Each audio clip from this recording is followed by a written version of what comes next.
Hey everyone, welcome back to my channel. As you can tell by the title down below, in this video we're going to be making a wagon wheel slice. If you've been following along on my channel with my previous videos, more so my groceries haul, you'll know that I've been meaning to make this for weeks now. Well, today's the day. We're going to be making it together and I'm so excited. So I've got the oven preheating at 160 degrees Celsius. And in my bowl here I have got 235 grams of butter. It wasn't quite softened, so I just dipped it in the microwave for 30 seconds. It started to melt a little bit, but that's completely fine.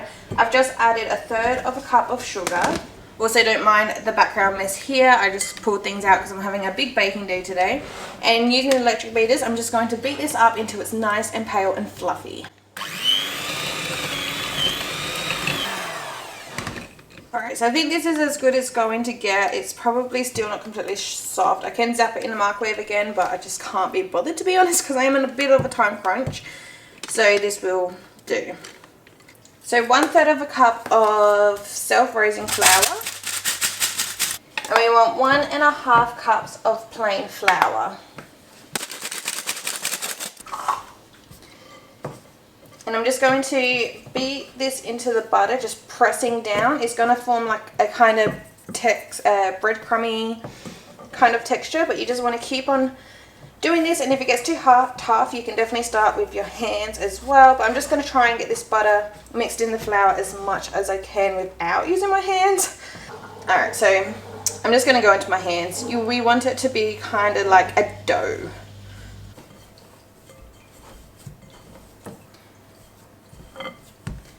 Alright, so now it's all came together in one big piece. This is perfect. You can squish it down. It will hold its shape. You can also break it in half. So this is exactly the consistency that we are after. And we're just going to press this dough so it just spreads over nice and even. Alright, so that's as even as I am going to get it. This is now going to go in the oven at 160 degrees Celsius, fan force for 20 minutes. So while the base is in the tray, I'm just slicing some of these marshmallows in half. A mixture of pink and white is completely fine. I don't know exactly how many I'll need. I'm just going to get some done. And we just will need enough just to put a layer, just one layer on the tray. Alright, so this is out of the oven after 20 minutes. I got some strawberry jam here. I just got some cheaper strawberry jam. Any jam will be fine. Or you can do raspberry jam if you prefer, but I prefer strawberry. We want to use between about 1/2 cup to 1 cup, depending on how thick of a jam you would like it. This is also cooled down. It's not completely cool, but it's a lot cooler. Generally, you would want to sit it out for about 5 to 10 minutes. And then put the jam on, but because I just had to leave the house, I turned the oven off and yeah, it's been sitting out for a bit longer, but that's fine. So yeah, we want about 1/2 cup to 1 cup of jam, and the best way I find to spread it is I'm just using this offset spatula kind of thing. You can just use a regular butter knife, but because I do have this tool, it is a little bit easier, so I'm going to use that. And you just kind of want to dab the jam around in places, and rather than just doing it in one big section. And I do have the oven back on now at 160 degrees again, because this will have to go back into the oven. You do want to be careful with this point, because if you pull it away too much, it can lift up a layer of the base that we've made. So you do want to be nice and gentle while spreading. And I also got the marshmallows. I don't know exactly how many marshmallows. You just want a nice even layer, but cut them in half definitely so they're not as thick. And the more sticky side, so the side that's been cut, you can kind of tell more on the pink side. So this is the part that's I've just sliced through. That's the top. You want the sticky cut side facing down. And we'll just press that in slightly. I probably will have to cut up a few more. You can just do pink, you can just do white, it doesn't matter. I just kind of alternate, or just mix it up, I should say. So you just want to slightly press them all down so they're stuck into the jam really, really well. And now this is going to go back into the oven, still at 160 degrees Celsius, only for about 5 minutes, but you want to keep your eye on it. Alright, so I got these baking melts. This is a 225 gram bag. We want about 180 grams, so I'm just going to eyeball it. It's be most of this bag, and just leave some bits there. And we're just going to zap this into the microwave at 20-second intervals. So I'll put it in for 20 seconds, I'll give it a mix, 20 seconds, give it a mix, so on and so forth until it's all melted, and then we get to spread it on the wagon wheel slice. Alright, that has melted beautifully. I'm bringing back my slice. It's completely cooled down. I'm a little bit worried though because I do not have much room here in this tin. So I should have used a size up, which I don't know the sizes of my tins. But yeah, should have used a size up, but that's okay. We'll just see how we go. So we're just going to pour this chocolate on. You just want to spread this out. You want to make sure that the marshmallows are cool, otherwise the goop will just go absolutely everywhere. But to be fair, this is only a thin layer of chocolate, so we should be okay.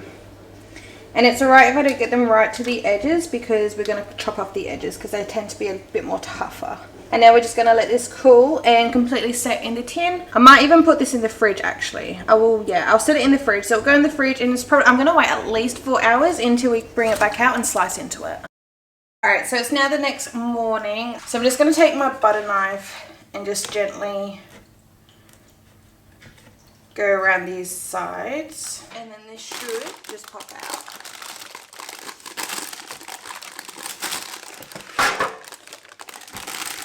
What it looks like as a whole slab. So because these edges aren't very nice or neat, I'm just going to slice the edge. And to get more of a cleaner cut, definitely use paper towel to wipe your knife clean between each cut, but I don't have any, so whatever, it should be fine. Alright, and now to make these into slices, I'm going to do each half in half again. The chocolate is cracking. I think maybe if we melt a little bit of butter in with the chocolate, that would help prevent the cracking, but that's okay, it's just for us. Whoop. And now each piece I'm going to do in thirds. So there we go, how they look all sliced up. Like I said, the chocolate is a little bit disappointing that it's all cracked, but it's fine. It's still going to taste delicious. So yeah, I just got a piece here. I'm still in my pajamas, but we're just going to give it a taste test.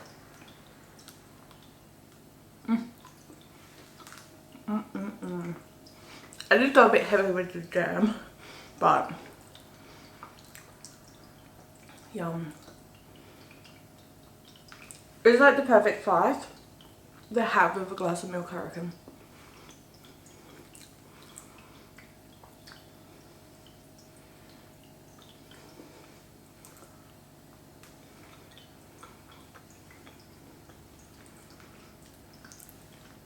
It's really good.